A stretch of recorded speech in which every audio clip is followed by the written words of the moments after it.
The bank manager looked me straight in the eye and said, "Mrs. Carter, did you know your husband signed a second mortgage on your home 6 months ago? Before I tell you what happened, don't forget to like, subscribe, and turn on notifications. You won't believe how this ends." I wish I could tell you I laughed because I thought it was a mistake. Instead, I felt my stomach drop so hard I had to grab the edge of the desk to stay standing. "That can't be right," I whispered. "There has to be some confusion." The manager slowly turned his monitor toward me. There it was, our address, our names, a loan balance that made my chest tighten, and my husband's signature. Only one thing was missing. Mine. I stared at the document until the words blurred together. For 23 years, Ethan and I had promised each other one thing above everything else. No secrets, not about money, not about family, not about anything. Apparently, that promise had expired without me knowing. My name is Rachel Carter. I'm 48 years old, and until that Tuesday morning, I would have described my marriage as boring in the best possible way. We lived in a quiet neighborhood outside Columbus, Ohio. Our daughter, Lily, had graduated from college the year before. Our son, Noah, was finishing his sophomore year at Ohio State. The house was finally quiet after decades of soccer games, science fairs, and late night homework sessions. It was supposed to be our reward. Two people who had built a life together one paycheck at a time. Ethan worked as a regional sales manager for a construction supplier. I worked as an office administrator for a pediatric clinic. Neither of us made a fortune, but we'd always managed. We paid our bills, we saved, we planned. At least, I thought we did. Money had always been my thing, not because I was controlling, because I liked knowing where we stood. Every Sunday evening, I'd sit at the kitchen table with my laptop. Bills, savings, retirement, vacation fund, emergency account. Ethan used to joke that I could probably tell him how much we'd spent on ketchup over the last 5 years. "I probably can," I tease. He'd laugh. "I married the only woman who gets excited about spreadsheets, and that's why we're not broke." He'd kiss my forehead. Fair point. Those little moments made me believe we were a team. Looking back now, I wonder when he stopped being on mine. The strange part was that nothing obvious had changed. Ethan still kissed me goodbye every morning. He still texted me during lunch. He still asked about my day. If someone had asked me to rate our marriage a week earlier, I would have said an 8 out of 10. Comfortable, predictable, say funny how the biggest lies often hide inside ordinary days. The reason I was sitting in that bank office wasn't even related to a mortgage, at least not intentionally. I was trying to increase our home equity line. Our furnace had finally given up after 20 years. The HVAC company estimated nearly $16,000 for a replacement. I figured opening a larger credit line made sense before winter arrived. Simple, routine, responsible. Instead, I accidentally walked into the biggest secret of my marriage. "I'm sorry," the manager said carefully. "I assumed you already knew." "Knew what?" He hesitated. "The second mortgage." Those three words kept echoing inside my head. Second mortgage, second mortgage, second mortgage. It sounded impossible, like someone telling me I'd secretly climbed Mount Everest. I never signed anything. His expression changed. "You didn't?" He clicked through several documents. "I see your husband's authorization." His sentence faded. Then he looked at me again. "When was the last time you reviewed your mortgage records?" I swallowed. I thought there was only one. Silence, heavy, awkward, dangerous, driving home. I kept replaying every conversation Ethan and I had shared during the previous year. Had he been acting differently? Working later? Spending more? Hiding receipts? Using cash? Nothing fit. Or maybe Everything fit, and I simply hadn't wanted to notice. That evening, Ethan came through the front door carrying takeout. My favorite Italian place, he smiled. I figured neither of us would want to cook. Normally, I would have hugged him. Instead, I watched him. Really watched him. His smile, his eyes, the way he loosened his tie. How easily he slipped into the version of himself I'd trusted for over 2 decades. You okay? He asked. You seem tired. I had an interesting day. Oh? I stopped by the bank. Just 4 words. That was all it took. For less than a second, his smile disappeared. It was so fast most people would have missed it. I didn't. Then it came back. What for? The furnace. Oh, he nodded too quickly. Did everything work out? I looked directly into his eyes. No, another pause. What happened? I almost asked him, right then, right there. But something stopped me. Maybe instinct, maybe fear. Maybe I wanted to hear what he'd say without knowing I already knew. They said we need more paperwork. He relaxed, actually relaxed. So, we'll deal with it later. He smiled. Everything always works out. I forced myself to smile back. Yeah, everything always works out. Funny, that sentence sounded completely different now. That night, I barely slept. Ethan was beside me, breathing peacefully. Meanwhile, I stared at the ceiling until sunrise. How do you confront someone who's been lying without knowing how big the lie really is? If I accused him immediately, he'd have time to explain, to minimize, to hide whatever came next. If this mortgage existed, what else existed? The next morning, I started paying attention, not spying, observing little things. He suddenly took phone calls outside. His laptop stayed locked. He carried a folder he'd never mentioned. Every Tuesday and Thursday, he left 15 minutes earlier than usual. When I casually asked why, traffic's been getting worse. Simple answer. Too simple. 3 days later, I opened our mailbox before he got home. There wasn't much inside. A grocery flyer, an electric bill, a plain white envelope with no company logo, just our address. Handwritten, I almost tossed it onto the counter. Then I noticed something odd. It was addressed only to Ethan, no return address. Inside, there was a folded piece of paper. One sentence. Final reminder. We agreed this would be handled before the end of the month. No signature, no explanation, nothing else. Just one sentence. I heard Ethan's truck pulling into the driveway. My heart pounded. I slipped the note back into the envelope exactly as I'd found it. By the time he walked through the kitchen door, I was already washing dishes. He smiled. Anything interesting in the mail? I turned off the faucet and looked at him. For who?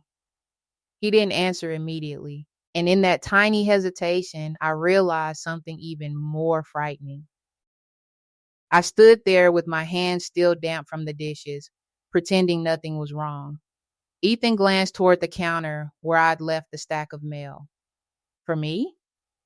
He asked again, this time sounding almost too casual. There were a couple of envelopes, I replied. I didn't really look. He nodded, walked over, and immediately picked up the plain white envelope. Not the electric bill, not the grocery coupons, that envelope. He slipped it into his work bag before opening anything else. That told me everything I needed to know. Whatever was inside wasn't something he wanted me to see. The next morning, after Ethan left for work, I called the bank manager back. My name is Rachel Carter. We spoke yesterday about the second mortgage. I remember. I need to understand something. What would you like to know? Where did the money go? There was a long pause. I'm sorry, Mrs. Carter. I can't disclose how borrowed funds were spent. I understand. But, he lowered his voice, I can tell you the loan wasn't used to pay off your first mortgage. That single sentence changed everything. If it hadn't gone toward the house, then where had nearly $300,000 gone? I thanked him and hung up. My hands were shaking. For the first time in 23 years, I searched through my husband's office, not because I wanted to invade his privacy, because I no longer believed there was any privacy left to protect. His desk looked perfectly normal. Pens, invoices, a family photo, a baseball signed by our son years ago. Then I noticed something strange. One drawer wouldn't open all the way. I emptied the drawer and discovered a false back panel. Behind it sat a small fireproof pouch. It wasn't locked. Inside were copies of bank statements I'd never seen before. A checking account at a different bank. Only Ethan's name. The balance, $214,873. I had to read it 3 times. We'd argued for months about replacing our old furnace because he insisted money was tight. He told me we should postpone a vacation because this isn't the right year. He convinced me to keep driving my 12-year-old SUV because we need to be careful, all while quietly sitting on more than $200,000. I wasn't just hurt, I felt humiliated. When Ethan came home that evening, he acted exactly the same. He kissed my cheek, asked how my day went, complained about traffic. Then he looked at me and smiled. I was thinking maybe next summer we could finally take that beach vacation. I almost laughed. Next summer? He was planning vacations while hiding an entire financial life. Instead, I smiled back. That sounds nice. He had no idea I'd already stepped into the truth, and I intended to let him keep believing that. A week passed. I became the best actress of my life. I cooked dinner. We watched television together. We laughed with our daughter during video calls. I even went to church with him on Sunday. Every day, I learned something new. Every day, another piece of the puzzle appeared, and every answer led to an even bigger question. Then something happened I never expected. My daughter Lily called. "Mom, can I ask you something?" "Of course." "Dad asked me not to tell you." My heart stopped. What did he ask? He wanted to borrow $20,000. Silence. He said he was helping someone through a difficult time. I closed my eyes. When? About 4 months ago. Did you give it to him? No, I didn't have it. I thought maybe you knew. I swallowed hard. No, I didn't. After we hung up, I sat in my kitchen for nearly an hour. He wasn't just hiding money. He was asking our daughter for money. Without telling me. What kind of financial disaster was he trying to cover? A few days later, another clue arrived by accident. I was folding laundry when Ethan's phone buzzed on the nightstand. Normally, I never looked. This time, I couldn't stop myself. The screen lit up with a preview. "Melissa, you promised you'd tell her before this gets any worse." Melissa, I searched my memory. No coworker, no cousin, no old friend, no neighbor. Just Melissa. My stomach twisted. Every terrible possibility raced through my head. Was she the woman he'd been seeing? Someone blackmailing him? Someone who knew about the mortgage? Before I could think further, Ethan walked into the bedroom. I stepped away from the phone. "You okay?" he asked, just putting away towels. He smiled, picked up his phone, read the message. His face drained of color. Then, without another word, he walked outside to make a call. I stood behind the curtain just enough to see him. He wasn't angry. He wasn't flirting. He looked terrified. That night, I barely slept again. Not because I thought he was having an affair anymore. Something felt different.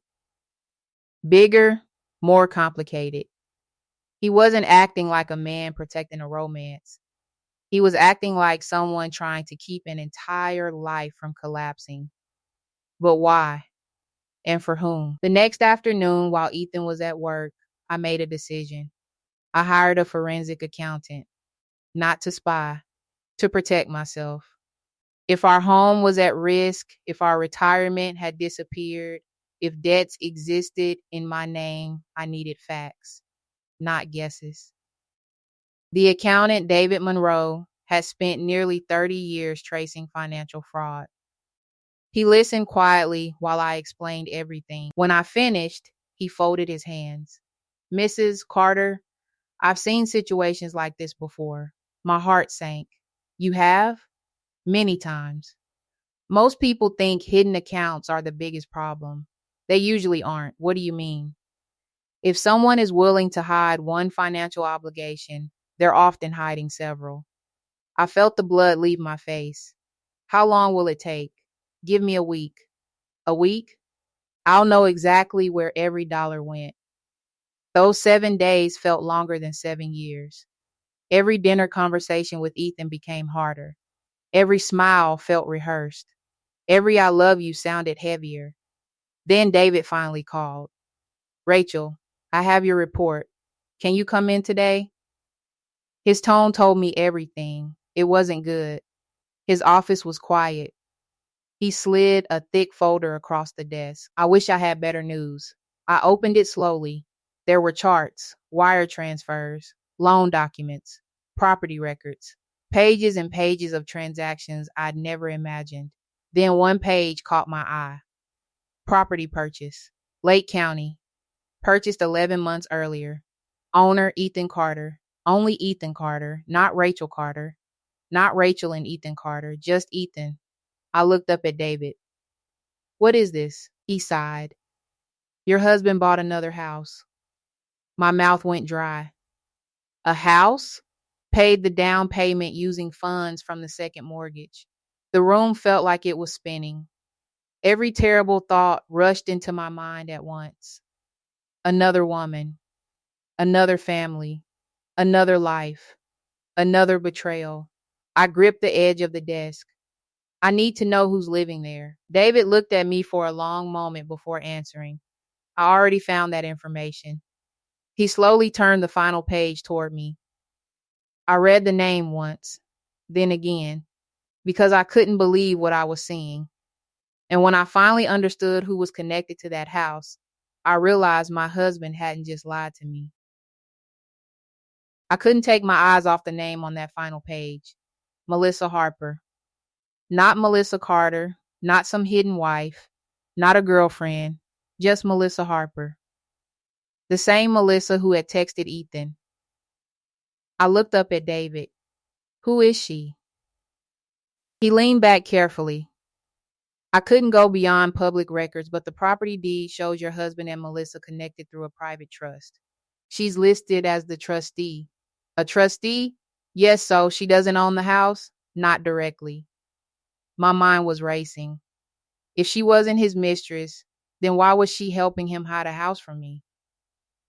I drove home with the report sitting on the passenger seat. For the first time since this nightmare began, I wasn't crying. I was thinking. Every lie Ethan had told me was now written on paper. Every transfer, every loan, every hidden account, every signature. Facts, he could argue with my emotions. He couldn't argue with documents. That realization changed everything. I stopped asking myself how to catch him. Instead, I started asking myself one question. How do I make sure he can't rewrite the truth? The next morning, I called a family law attorney. Her name was Angela Brooks. She spent nearly 2 hours reviewing every page. Finally, she looked at me. Rachel, has he committed a crime? Not necessarily. My shoulders dropped.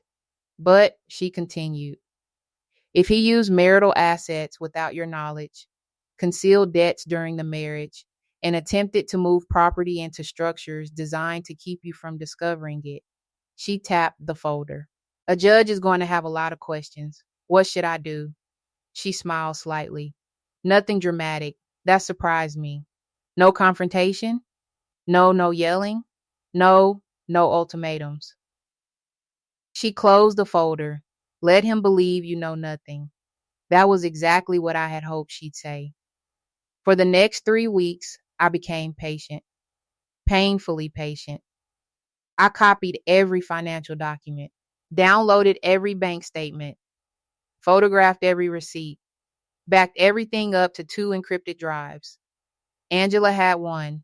I kept the other in a safe deposit box Ethan didn't know existed. Then I quietly opened my own checking account. My paycheck started going there. I froze my credit, updated my beneficiaries, changed passwords, one tiny step at a time. Nothing illegal, nothing dishonest, just protecting myself. For the first time in weeks, I felt strong. Then something happened I never expected. Our son Noah came home for the weekend. We were grilling in the backyard when he looked at Ethan and said, "Dad, did everything work out with Aunt Melissa?" The world stopped. Ethan nearly dropped the tongs. "What?" "You know, the house." Ethan's face turned white. I stayed perfectly still. "What house?" I asked calmly. Noah frowned. I thought Mom knew. Ethan interrupted immediately. "That's enough." Noah looked confused. I'm sorry. The conversation ended. But my biggest question had finally been answered. Melissa wasn't his girlfriend. She was his sister, his younger sister, the one who had moved across the country years ago after a messy divorce. I suddenly understood why there had never been romantic messages. Melissa wasn't helping Ethan cheat on me. She was helping him hide something. But what? That evening, after Noah left to meet friends, I finally confronted Ethan, not with anger, with paper. I laid the bank statements across the dining room table, the mortgage documents, the hidden account, the trust, the property purchase, every single page. He walked into the kitchen carrying a cup of coffee. Then he froze. His eyes landed on the documents. Neither of us spoke. Finally, he whispered, "How much do you know?"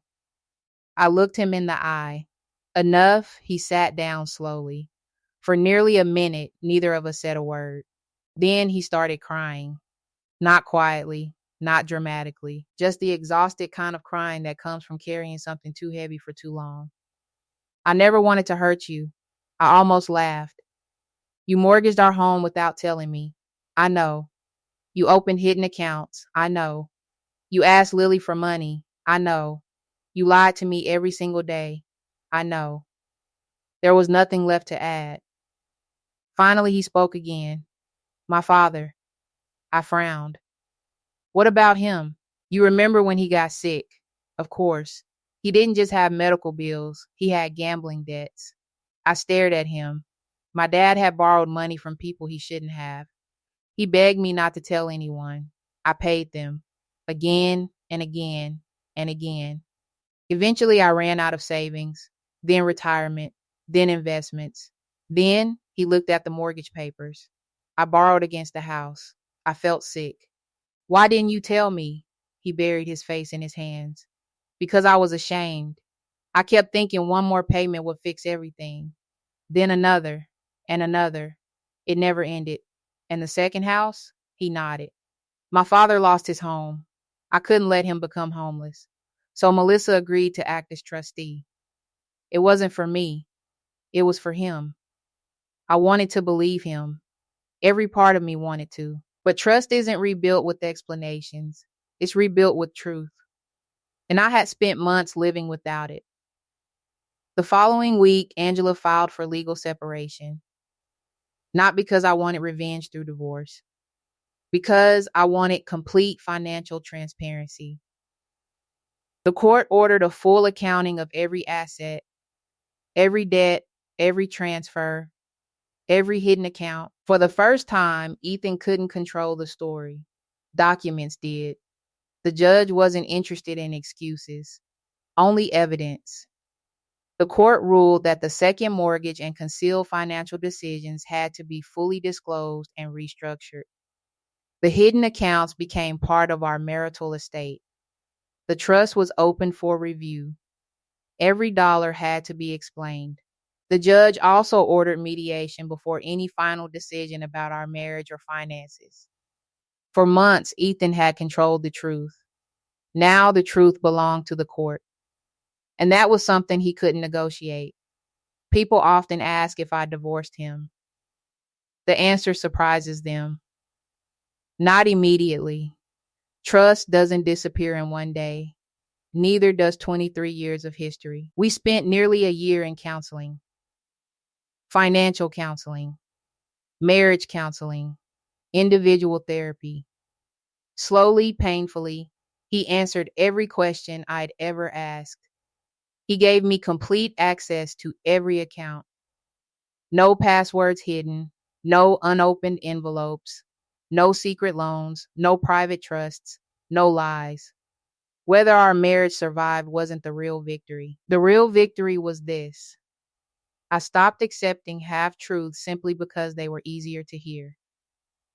Looking back now, I understand something I wish I'd learned years earlier. Secrets don't grow smaller with time, they collect interest. Every lie demands another lie. Every hidden decision becomes more expensive than the last. In the end, the second mortgage wasn't the biggest debt my husband created. The biggest debt was the trust he quietly borrowed from our marriage.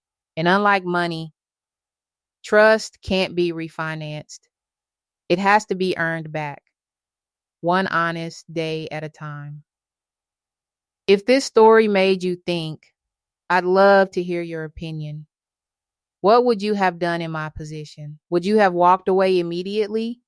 Or would you have given Ethan one chance to rebuild the trust? Don't forget to like, subscribe, and turn on notifications for more emotional stories about betrayal, resilience, and justice. Thank you for watching, and I'll see you in the next story.